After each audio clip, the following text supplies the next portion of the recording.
With the new Noise Falloff shape in Cinema 4D Release 19, you can easily add randomness and chaos to your MoGraph effectors and deformers. Here I have a basic plane effector that I'm using to scale my clones down to -1. All of the interesting animation that you see here is coming from the Noise Falloff shape. So I could be using something like Box, but instead I'm applying a noise field as the falloff for my effector. And in here you have options to choose from all of Cinema 4D's fantastic built-in noise types, as well as Perlin and ridged multifractal noise. Now, when you choose one of these, you can of course adjust the seed, the scaling, you can adjust the low clip and the high clip.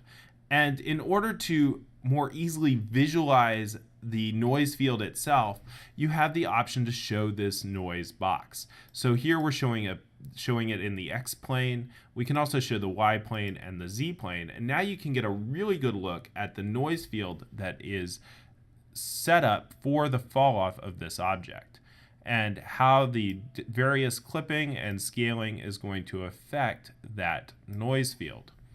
Now, of course, we can use the built-in animation of the noise patterns for this, but we can also turn off that animation and instead simply animate the object through the noise field or the noise field through the object by moving the effector itself. So there's lots of different options for creating some really unique effects with this noise falloff shape. Now, of course, this applies to deformers as well.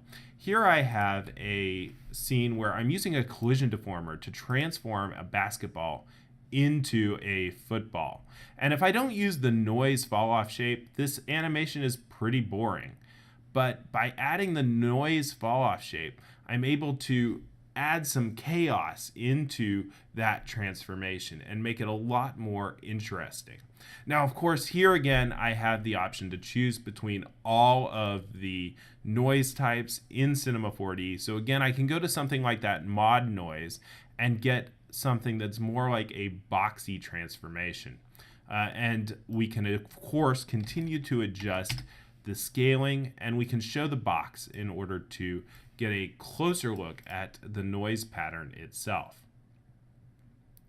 So that's a look at what you can do with the new noise falloff shape in Cinema 4D Release 19. I look forward to seeing what you do with it. And if you enjoyed this tutorial, please like, share, and visit Cineversity.com for more great Cinema 4D tutorials and resources.